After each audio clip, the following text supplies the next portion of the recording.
안녕하세요. 혼자서 초등학교 다니는 딸 하나 키우고 있는 30대 후반 여자입니다. 제가 이혼하게 된 이야기를 하려고 이렇게 찾아왔어요. 원래는 결혼하고 나서도 아이 태어나기 전까지는 직장 생활을 하고 있었어요. 만삭의 몸으로도 계속 출근을 했었죠. 결혼하고 나니 남편이 다니던 회사 때려치고 아버님 돈으로 사업을 좀 해야겠다고 설레발을 치는 바람에 거의 3년 넘도록 남편이 벌어오는 수입이 없었거든요. 그래도 딱히 불만 가지려고 했던 적은 없어요. 애초에 맞벌이 생각하고 결혼했던 거고 반반 결혼하겠다 했는데도 전시댁에서 신혼집을 공동명의로 해줬거든요. 다만 제 출산일이 다가올 때쯤부터는 저도 걱정이 되었어요. 얼마 안 되는 제 월급, 생활비 쪼개가면서 어떻게 악착같이 모아놓은 돈이 있기는 했는데 그 돈으로 어떻게든 아끼고 버텨봐야 1년 겨우 넘길까 말까였거든요.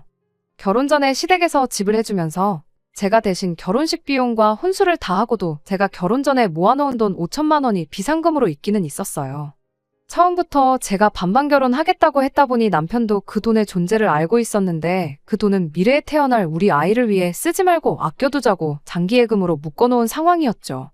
그래서 아무리 상황이 힘들어진다고 해도 그 돈을 쓰고 싶지는 않았어요. 그나마 다행이었던 건 전시아버지께서 이제 아이도 태어나서 아빠가 되는데 헛짓거리만 하고 다니는 아들 꼬락서니를 더 이상 두고 보지 못하겠다고 하신 덕분에 3년 가까이 돈 한 푼 벌지 못한 남편의 사업을 강제로 접게 만들어줬다는 거였어요. 남편이 먼저 다니던 회사가 평범한 중소기업이었고 거기서 쌓은 경력 가지고는 새로 직장 구하기도 힘든 상황이었어요. 아버님은 남편한테 정사업하고 싶으면 당신 사업이나 물려받으라며 남편을 데리고 가주셨죠. 사업이라고 해봤자 5명도 안 되는 영세하는 사업장이에요. 하지만 그래도 아들이라고 들어가자마자 고참 직원 대우 해주고 월급도 후하게 쳐주셨어요. 한 달에 350만 원 정도 가져왔는데 저 혼자서 벌었을 당시가 한 달에 250이 고작이었으니 오히려 아이 태어나고는 제가 상황이 많이 편해졌어요. 하지만 월 수입이 거의 100만 원이 늘었는데도 넉넉하다는 생각이 전혀 들지 않았습니다. 가능하다면 저는 맞벌이를 계속 하고 싶었어요. 하지만 친정은 너무 멀리 떨어져 살고 있고 시어머니는 아이 봐주기 싫다고 하셨어요. 저한테 애는 직접 키워야 하는 거라고 뭐라 하셨죠. 틀린 말도 아니었고 이미 남편이 아버님한테 큰 신세를 지고 있던 상황이었다 보니 아쉽지만 제 경력을 포기하고 저는 전업주부의 삶을 시작했어요. 아버님이 신경을 많이 써주신 덕분에 지출도 거의 없었습니다. 아버님이 개인카드를 남편한테 주셨는데 사적인 용도로 사용은 절대로 금지였지만 관리비나 생활비 같은 식비 외 필요한 것들에서 거의 다 쓸 수 있게 해주셨어요. 손주를 위해서 아버님이 큰 선심을 쓰셨던 거죠.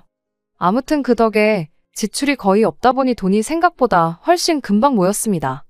아이 키우면서 7년 동안 남편이 벌어오는 돈으로 거의 1억 2천 가까이 모았거든요. 맞벌이 유지하면서 제가 같이 벌었다면 훨씬 더 많은 돈을 모았겠지만 아이 키우고 살림하고 그러느라 여유가 없었습니다. 딸아이가 어린이집 갈 나이가 돼서 복직도 생각해보긴 했는데 경력 단절이 오래돼서 그런가 취직 자리 구하는 게 여간 힘든 게 아니었어요. 아무튼 남편이 자기 월급으로 벌어오는 돈이 어느 정도 모이기 시작하니 욕심이 나기 시작했나 봐요. 자기가 벌어온 돈으로 모은 게 결혼 전에 제가 모아놓았던 돈 5천만 원보다 액수가 많아지기 시작하니 경제권 이야기를 꺼내더군요. 원래 제가 외벌이 할 때야 외벌이였으니 돈 관리를 제가 했었고 아이 태어나고 남편이 아버님 사업장에 나가기 시작하면서부터는 또 제가 전업주부가 되었으니 돈 관리를 도맡아 하고 있었거든요. 그런데 남편이 제 돈 5천은 제가 알아서 관리하라고 하더니 자기가 벌어온 돈 관리는 자기가 직접 하고 싶다고 말을 해왔어요. 남편이 원래부터 사업 욕심이 있던 사람이다 보니 솔직히 내키지 않았습니다. 괜히 돈이 어느 정도 모이면 또 잘 다니고 있는 아버님 회사 그만두고 자기 사업 차리겠다고 설레발을 칠까 봐서 말이죠. 남편은 어차피 이제 아버지가 은퇴하시면 그 사업이 내 사업이 될 텐데 이제 와서 내가 무슨 사업을 하겠냐고 그럴 일 없다고 딱 잡아댔어요. 그래서 사업은 절대 안 하는 걸로 약속하고 통장도 제가 보여달라고 할 때마다 잔액을 확인시켜주기로 하고 그렇게 경제권을 남편한테 넘겼습니다. 아쉬운 게 없지는 않았어요. 원래는 남편이 저한테 용돈을 받았었는데 남편이 직접 관리하게 되니 자기 용돈부터 늘리더라고요. 그렇다 보니 돈 모이는 속도가 눈에 띄게 줄어들었죠. 제가 집에서 가사와 육아를 도맡아 하고 있긴 했지만 남편이 버는 돈이니 그걸 가지고 너무 뭐라고 하지는 않기로 했습니다. 또 제가 돈 관리할 적에는 워낙에 아끼고 아껴 쓰기도 했었으니 말이죠. 그래도 남편의 지출 내역은 어느 정도 알고 싶었습니다. 통장 내역을 확인시켜달라 했더니 용돈으로 쓰는 돈은 카드가 아니라 현금 인출분이 많았어요. 남편한테 이건 어디다 쓴 거냐고 물어봤지만 사업상 인맥 관리하느라 현금이 좀 필요하다며 대답을 얼버무렸죠. 대충 어디다 썼는지는 알 것 같아요. 아버님이 개인적인 용도 아니면 사용하지 말라고 카드를 주셨다고 했잖아요? 그런데도 사업주인 아버님 모르게 개인 돈으로, 그것도 현금으로 몇십만 원씩 쓰고 있는 걸 보면 뭐 용도가 뻔했죠. 대신 저도 더 캐묻지는 않았어요. 모르는 게 약이라는 말도 있고 남편도 말하길 아버님이 보수적인 성격이라 사업을 더 키울 방법이 있는데도 불구하고 모르는 척 하고 계신다고. 그래서 자기가 지금부터라도 아버님 몰래 사업을 키워나갈 밑준비를 하는 거라고. 입에 침이 말라서 거품이 될 때까지 열심히 짓거리길래 한번 얼마나 잘하나 보자는 시기였어요.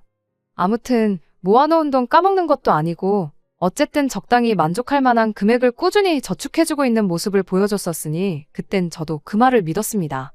그러던 중 제가 모아놓은 돈을 예금에만 묵혀두자니 문득 좀 아까운 거 아닌가 하는 생각이 들었어요. 그때가 막 코인이니 주식이니 엄청 열풍일 때였거든요. 저도 사실 결혼 전에 주식으로 조금 재미를 본 사람 중 한 명이에요. 그때는 뭘 알아서 한 게 아니고 친한 지인 중에 주식 열심히 하는 사람이 추천해주는 거 듣고 조금씩 투자해서 돈을 벌었던 적이 있었거든요. 나중에는 판이 커져서 결혼 전 30이 되기 전에 제 통장에 1억 원을 만들었던 적도 있었죠. 그래서 제가 반반 결혼하자고도 먼저 말했던 거고 안 하게 되었어도 결혼식 비용에 혼수까지 다 마련하고도 5천만 원이나 남겨놓았던 거예요. 결혼 후에도 사실 계속 주식 투자를 하고 싶은 마음이 어느 정도 있었는데 막상 결혼하니 남편은 남편대로 돈 한 푼도 못 벌어오지. 내 돈으로 주식한다고 하면 남편이 나를 어떻게 생각할까 걱정도 되지 해서 그냥 그때부터 주식은 잊고 살았습니다. 하지만 이젠 남편이 제 돈 5천은 제 맘대로 굴려도 된다고 했으니 그리고 전업주부 하면서 시간도 어느 정도 비었기 때문에 이참에 주식을 제대로 한번 공부해볼까 싶었습니다. 무엇보다 경력이 끊겨서 취직 못하는 아쉬움에 대한 보상심리도 컸던 것 같아요. 7년에 1억 2천이면 꽤나 잘 모은 편이라고 생각하지만 날이 갈수록 서울 집값이 상승하는데 적어도 우리 부부 노후자금 빼고도 우리 딸 결혼할 때 뭐라도 하나 해줄 돈은 있어야 하지 않겠나 싶더라고요. 아이 학교 보내고 집안일 다 끝내놓고 나면 시간이 꽤나 남는 편이라서 제 나름대로 관련 인터넷 강의도 찾아보고 책도 사고 열심히 머리 싸매고 공부를 했죠. 그렇게 한두 달 정도는 모의 투자도 해보면서 감을 되찾기 시작했고 저한테 운뿐만 아니라 실력도 따라준다는 확신이 생기는 그날의 5천만 원 전부를 가지고 주식을 시작했습니다. 당시 남편한테도 제가 주식을 시작할 거라는 말도 했었어요. 제가 관심 있어 하던 투자 종목 몇 개도 설명해줬죠. 혹시나 안 좋게 생각할까봐 미리 말한 것이기도 하지만 허락을 구하는 게 아니라 제 미래 계획을 설명해줬던 거죠. 어느 정도 자신도 있었고 남편도 이제 자기 돈을 따로 관리를 하고 있었으니 관심 있으면 내가 정한 종목에 같이 한번 투자를 해보겠냐고 물어봤습니다. 그때 남편은 콧방귀를 뀌며 아줌마가 주식은 무슨 주식이냐고 비웃었어요. 옆집 아줌마가 주식을 사면 그때는 돈을 빼야 한다는 말도 못 들어봤냐고 개나 소나 주식해서 돈 번다니까 눈이 혹했나 본데 괜히 있는 돈 날리지 말고 은행에 고이 모셔두라는 소리를 하더라고요. 투자에 100% 확신이 있을 수는 없죠. 공격적인 투자보다 안전한 은행 예금이 좋다는 남편을 말릴 생각은 없었지만 말 한번 참 서운하게 한다 싶었습니다. 하지만 그런 남편의 생각과는 다르게 결과가 참 좋았습니다. 5천만 원으로 시작한 제 돈이 반년도 안 돼서 7천만 원으로 불어났거든요. 5천만 원으로 시작했으니 본전은 다시 예금에 묶어두고 이제 그 2천만 원만 굴려볼까 그런 생각을 하던 찰나에 또 몇 가지 종목을 보니까 확신이 생기는 게 있어서 반대로 그 2천만 원을 예금해놓고 원래 시작했던 원금 5천을 굴려야겠다는 생각이 들었어요. 반년 만에 2천만 원 만들어낸 자신감 때문에 그랬나 괜히 용기가 생기더라고요. 잃어봤자 절반이다. 2천만 원은 아예 벌었던 적도 없는 돈이라고 생각하자 다짐하고 나름 리스크 관리도 했습니다. 그런데 제 확신은 보기 좋게 빗나가고 말았죠. 찔끔찔끔 올라가던 주식이 다음날 아침에 아이 학교 보내고 집안일 마치고 나서 점심때쯤 확인해봤더니 한 번에 10%가 빠졌더라고요. 묶어둔 돈 2천만 원을 생각 안 하면 이미 손해를 본 거나 마찬가지니 저는 좀 더 버텨보기로 했어요. 처음 다짐했던 대로 제 자본금이 절반이 되는 순간 평생 주식은 쳐다도 보지 말고 살자는 생각으로 두고 보기로 했습니다. 그런데 문제는 제 주식이 회복을 하기는커녕 또 찔끔찔끔 빠지기 시작하더니 한 달 뒤에는 거기서 또 10%가 빠져버렸습니다. 남편은 내 그럴 줄 알았다며 어떻게 소 뒷걸음질에 개구리 한 마리 잡은 걸 가지고 실력이라고 착각해서 있는 돈도 날려먹게 생겼다며 비아냥거렸죠. 그냥 1,000만 원 버는 걸로도 잘한 거니까 이참에 큰 교훈 하나 얻었다 생각하고 털고 나오라고 끝까지 저를 놀리더라고요. 그때는 그냥 리스크고 뭐고 오기가 생겨서 빼기가 싫었어요. 내 돈 5,000만 원 포기하는 한이 있더라도 끝까지 들고 가자는 생각이었죠. 그래서 은행에 예금해뒀던 그 2,000만 원까지 꺼내서 소위들 말하는 물타기를 시작했죠. 남편은 끝까지 저를 두고 장난칠 생각밖에 없더라고요. 나중에 다 잃고 나서 나한테 돈 달라고 하지 말아라 하면서 말이죠. 하늘은 참 무심하게도 제 주식만 계속 내리는구나 싶었어요. 하지만 그때는 저도 제 눈이 틀리지 않았다는 걸 남편에게 증명해주고 싶어서 나중에는 남은 돈까지 탈탈 털어서 주식을 추매했습니다. 그날부터는 스트레스 때문에 일부러 주식 잔고는 확인도 안 했어요. 그냥 죽어라고 경제 관련 기사나 뉴스 찾아보고 다른 투자처를 찾는데 여념이 없었죠. 그러다가 얼마 지나지 않아서 시어머니가 아는 분들과 놀러 나갔다가 손목을 크게 다치시는 일이 있었어요. 큰 부상은 아니었지만 집안일을 할 수 있는 상황이 아니셔서 아침에 아이 학교 보내고 제 집안일 하고 나면 시댁으로 출근을 해야 했습니다. 시어머니 대신 집안일 도와드리고 식사 준비도 해놓고 해야 했으니까요. 말씀드렸다시피 당시 아버님께 큰 신세를 지고 있던 거나 다름이 없었기에 저는 이걸 시집살이라고 생각하지는 않았어요. 오히려 갚을 길이 없었는데 이렇게라도 도움을 드리니 다행이다 싶었죠. 대신 그렇게 아침에는 저희 집, 점심에는 시댁 가서 집안일이며 음식이며 해야 했다 보니 어머님 손목이 괜찮아질 때까지 주식은커녕 관련 뉴스 찾아볼 시간도 없었습니다. 그런데 시어머니 손목이 다 나음과 동시에 아주 대박이 터져버렸어요. 제가 투자하고 있던 회사에 엄청난 호재가 생기게 된 거예요. 일부러 꾹 참고 안 보고 있었는데 그 소식을 들으니 주식 잔고를 확인하지 않을 수가 없더라고요. 아니나 다를까 정말 대박이라는 말밖에 할 수가 없을 만큼의 수익이었습니다. 7,000만 원을 있는 그대로 꼬라박은 제 주식이 거의 5배 가까이 불어나 3억이라는 거액이 되었거든요.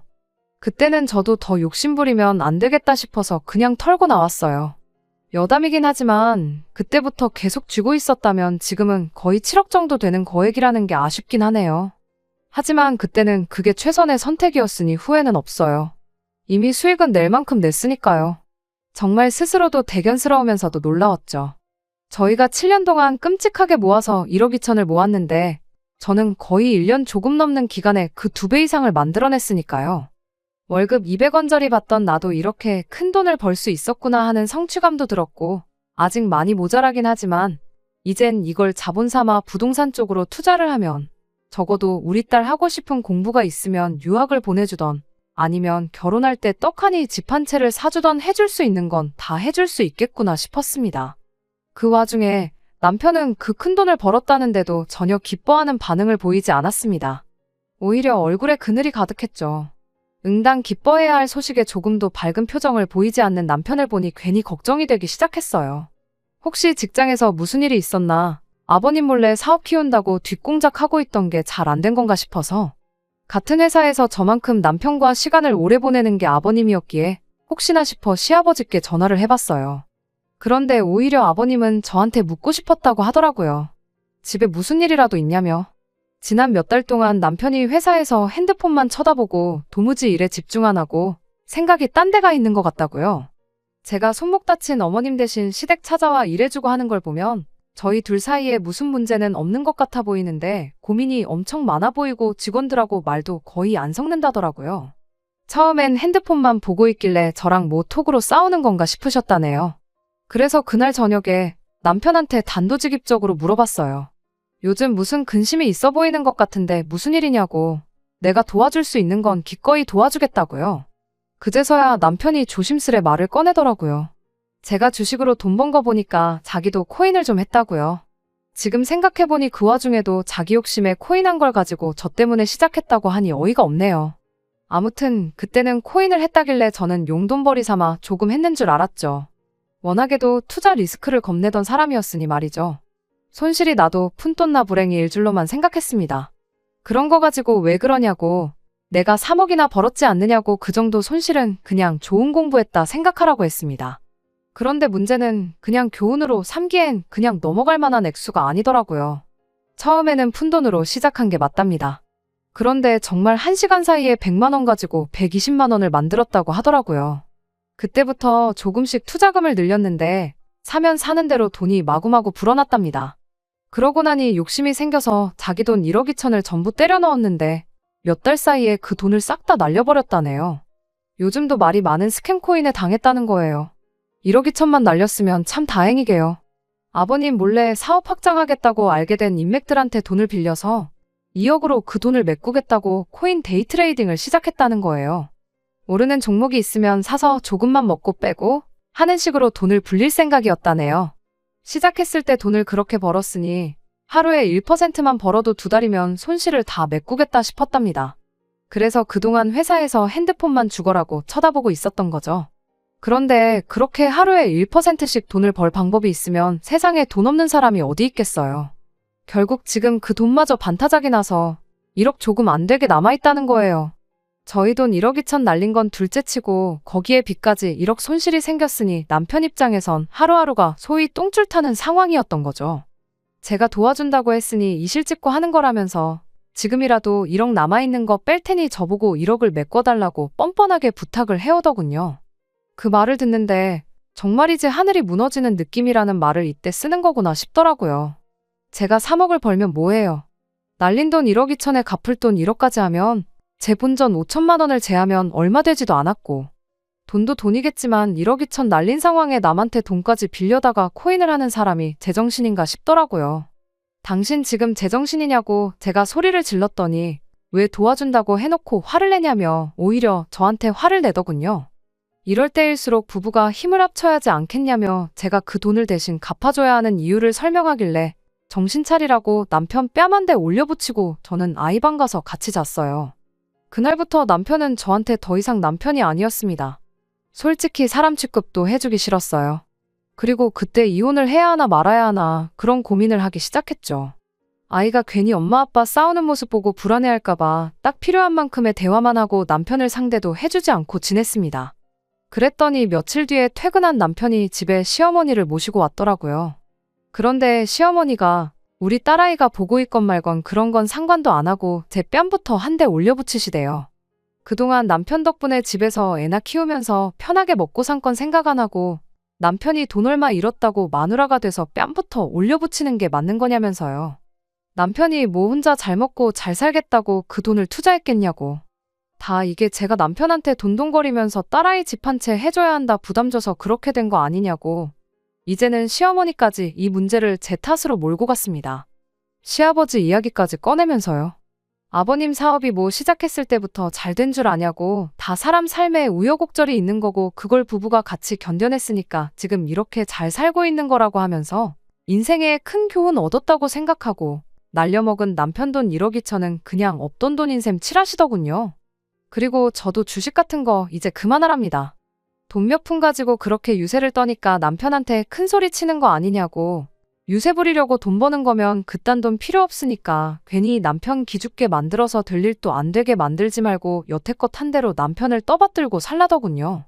불과 얼마 전까지 손목 때문에 고생하는 시어머니 도와드린다고 제가 시댁에 들락날락 했을 때만 해도 너 같은 며느리 세상에 또 없다며 저한테 고맙다고 하시던 분이 맞나 싶더라고요. 그런데 듣다 보니 뭔가 이상하더라고요.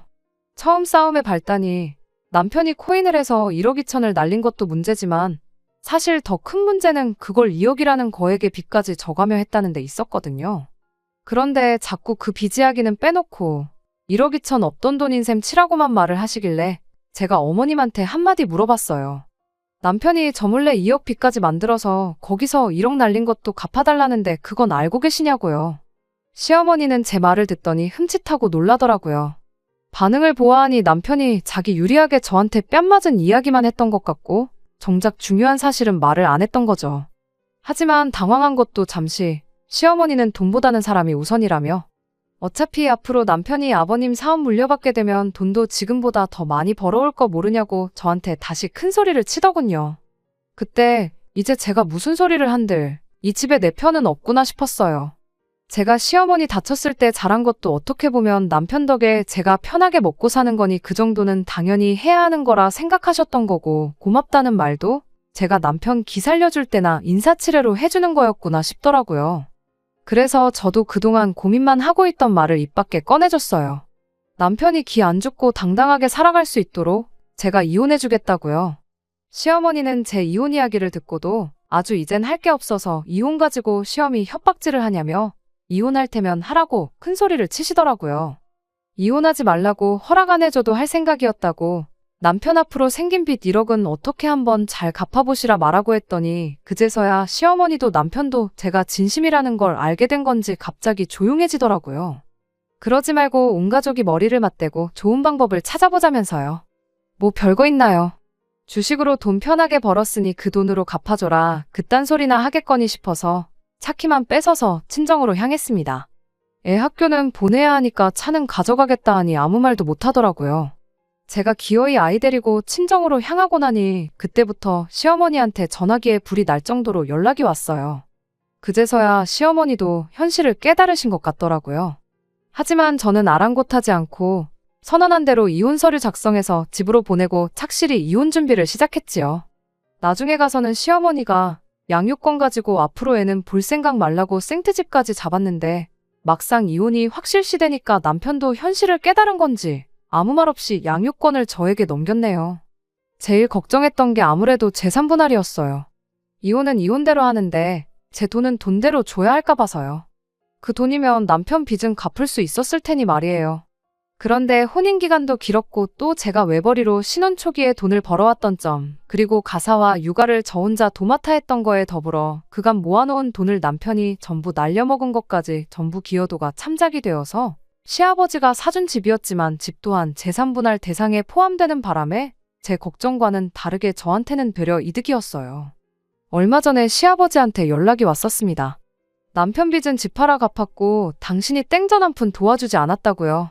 그리고 저렇게 정신머리 없는 놈한테 당신 사업을 물려줄 생각이 싹 사라졌다며 사업장에서 남편을 쫓아내셨다네요. 아버님 몰래 뒤에서 사업 확장해본다고 이 사람 저 사람 만나고 다니며 접대하러 다닌 것도 아버님 딴에는 건방지고 기분 나빠서 절대 남편을 다시 쓰지 않을 계획이라는 말까지 해주셨어요. 그래도 집 팔아 빚 갚고 남은 돈은 도로 가져가지 않으셨답니다. 그래도 하나뿐인 자식이니 이해는 갔어요. 사업 욕심이 있는 녀석이니 이번 일로 정신 차렸거든 뭐라도 하지 않겠냐는 기대를 하시네요.